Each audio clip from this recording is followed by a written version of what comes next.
Already set for UFC 189 and International Fight Week. That has to feel pretty huge for you to have that type of stage.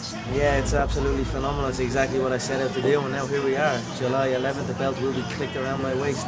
But are you at all upset that it won't be happening in the stadium that had been talked about for so long? You know, I feel the stadium will still happen. It's there. A few issues came up, a small few issues with the curfew. It would have eliminated the pay-per-views, the American pay-per-view market. So if you factor in the fact that it's a 90,000 seater stadium and then the gate, the size of the gate, but then you factor in a smaller gate in Las Vegas, but with the pay-per-view buzz, it's bigger business in Las Vegas, and they cut me in on the sweet pay-per-view, so the stadium will have to wait. Well, your fans certainly don't ever have a problem coming over here to see you. And that's another thing. How can I complain? You know, this is that Vegas fight feel, that fight week feel. When the Irish descended on the fight capital last time for the Poirier fight, it was something to behold. And now we're coming back in search of gold now. You know what I mean? So it's gonna be something special. So I cannot complain. It's a dream come true for me. You're one of those athletes who seems to want to control not just his image but also his money. Can you talk a little bit about that? Yeah, you know, I feel you should be in control of your own finances. You should be. I don't have a manager. I have people. I have agents and people who work for me. But I am in control of everything that goes on in my life, inside and outside. And that's the way I feel it should be. If I look at other athletes from maybe boxing or something like that, you know, or even in MMA, they let people take advantage and take control of their situation. Nobody takes control of my situation except me. I am in control inside the octagon and outside the octagon. What do you contribute this very, very strong confidence to? Is there something in your childhood, in your past? Like, where do you get this extreme confidence?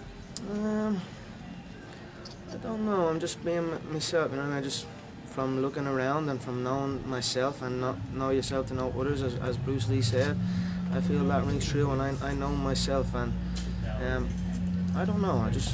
I am a confident man. She mentions money, but I remember you said something along the lines of you like to spend all of your purse from your last fight just to keep yourself hungry. How much of the last fight card, the payout, have you indulged in so far? Well, I actually haven't had time to even stop and think, and I think I'm kind of liking that.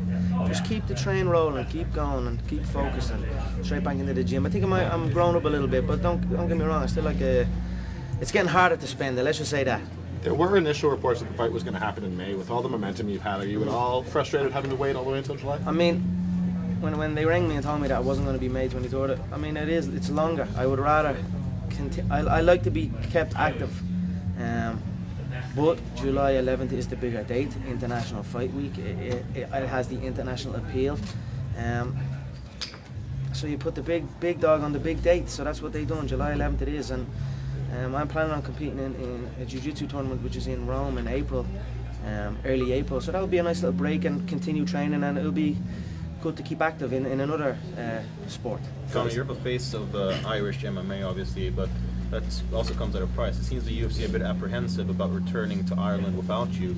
How do you feel about that? That maybe they won't hold another event there? I tell you what, that's an interesting one. Right? I have the stadium locked down. You bring me back, and we can do the stadium 5 times over. But we've got many athletes coming up. You know, Paddy Houlihan. You know, many guys representing our nation that are on the way up. Like I could easily see. And the fan base in Ireland. Let's talk about the fan base in Ireland. We have a serious fan base for the sport in Ireland, not just from me. A lot of people know me and don't know the sport yet, but it's crossing over. But even before that, there's a serious fan base. You go back to UFC 93 when they first came to Dublin. It sold out, and there was no one on the card. No one even knew about it, but there was still that cult following. Let's talk about yesterday at the Q&A. There was the amount of Irish people here for this event alone. Some guy stepped up to the microphone with an Irish flag wrapped around him, and he said, asked me my opinions on Nick Diaz. We are fans. He said we are fans of Nick Diaz. We have followed him around the world for the past 6 years, watching his fights. So that's the kind of fans we have in Ireland of the sport, let alone me. So we could easily bring it back with or without me. You put Paddy Houlihan, you put Carl Pendry, you put these guys on the card, and we could do the O2 again easily.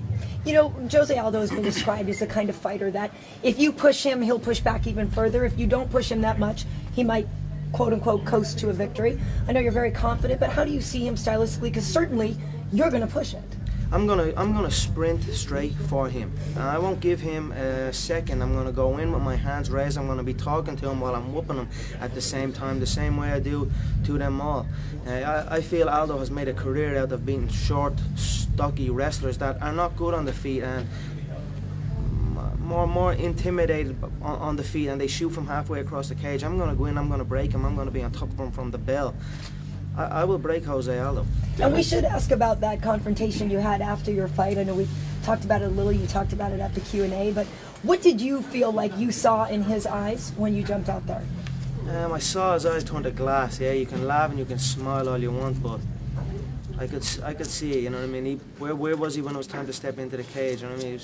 He was flown over to step into this cage, but all of a sudden, superstition. He was superstitious for some reason. He doesn't step inside the cage, and that's fun unless he's fighting. But that's funny because there's many occasions where he has been in the cage where he hasn't fought. Superstitions to me is another word for fear. I will break him mentally, and I will break him physically. Well, he's not used to. He's not used. Aldo is not used to trash talk a lot with his opponents. But he brought a poster to your fight. Yeah, it was cute. How did you see that? Do you think you were kind of getting to his mind? I thought it was a stupid little poster. I mean, they make these little videos and these stupid posters. It's amusing to me. He was in a little king outfit or something, a little cheap piece of shit it was, to be honest. But I don't care really, you know. I am going to go in and I'm going to break him, and that's all there is to it. Is it not more fun having an opponent who is willing to sort of indulge you with this stuff a little bit? It is what it is. I'm not trying to get anybody to indulge me in anything. I'm just calling it like it is, you know. Yeah, I'm sure for the fans enjoy it and it builds it up. But me, it's business. Do you think because you're so unpredictable, that's maybe what Jozy fears the most, is he has no idea what's coming? I would say so. Yeah, I don't fight like anybody else. I don't throw shots like anybody else. I don't move like anybody else. So it's hard to prepare for a guy like me. And then you're talking with the pressure bubble that comes with fighting me. It's not like fighting a normal man. I don't think people realise that until they are involved in it. And then there's these type of things going on. I mean, people shut down with that. Emotions play a big part in combat. So, but for me, it's another day. I've been doing it since I'm in here. So.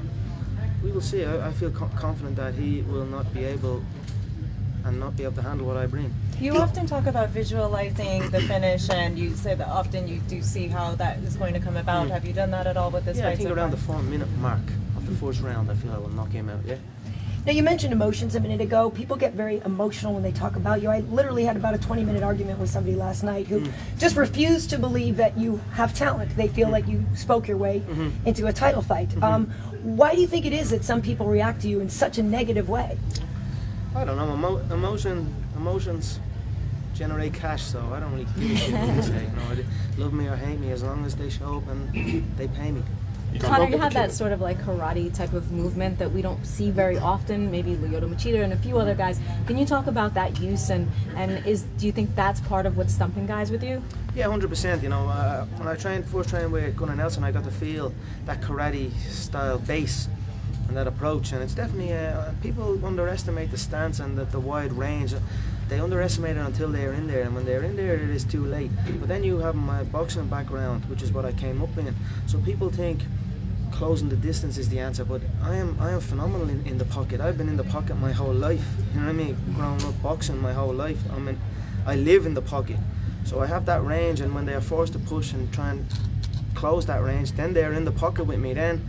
And all of these things combined, it's too late for them by then. You know, I just need one clean shot, and it doesn't even have to be in the soft part of the face. It can be around the skull, it can be around anywhere, and it's over.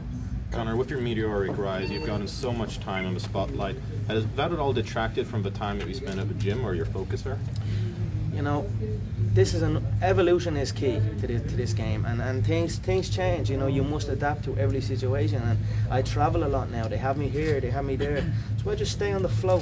I don't even ask the time anymore, because I'm in a different time zone every week. It feels like. So I just go where I am there, and I train wherever I am. You know what I mean? Today I was training in the suite in the hotel. I got a great workout in, full body workout. You know, body weight exercises are phenomenal. I always like to do them animal style movements. So I get my training in wherever I am. I stay in shape. I stay on my diet, and my flexibility is getting better every time.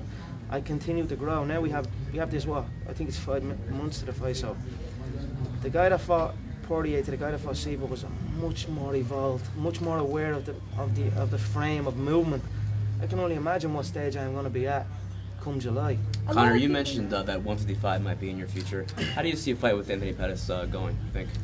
Yeah, I think it'll be a great fight. You know, definitely 155 is in my future. Anthony is phenomenal on the feet. He's got good jiu-jitsu. I feel it would be a great fight. It's definitely a fight I have my eyes on.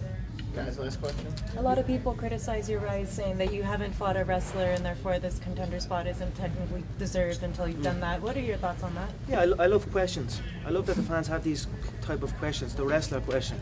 When I dispatch Jose and wrap up my belt, then we can go and answer the wrestler question, even though it's a myth in my eyes, you know. But if it's a question the fans want answered, if they're going to pay for the pay-per-views, they're going to show up and see the American wrestler take me down, well then, let's do it. You know, Bruce Lee was known to keep a notebook of body mechanics, studying body mechanics and movement. Do you keep a notebook yourself? Yeah, I keep a note of what my training has been. Like, when you find yourself in a situation in the gym or something or somewhere, and you weren't happy with that movement or that reaction or that situation, it literally sticks in my head, these things do. So I write it down and I write what I feel I should have done, what route I should have taken, and then next day in training or the following couple of days in training, when you find yourself in a situation like that again and you have to jotting down what way you should take, what route you should take, and then you take that route and it is successful, I'm almost having a celebration in my head that I got it, and so that's something that I do. Yeah. Is this something you ever publish in the future? I mean, are you keeping them where you can? Yeah, I mean, if people are interested, and the money is there, no, yeah, who knows? I keep them. The Tao Jeet Kune Do. I mean, everyone studies that. Yeah, So. yeah. I don't think, another thing. I don't think people would understand what way I'm writing it either. I'm writing my own crazy shit. You know what I mean? In my own head. It'd probably look like nothing. It'd probably look like scribbles to most people. Guys, but it's here for we're me. gonna have to wrap this up. Sorry.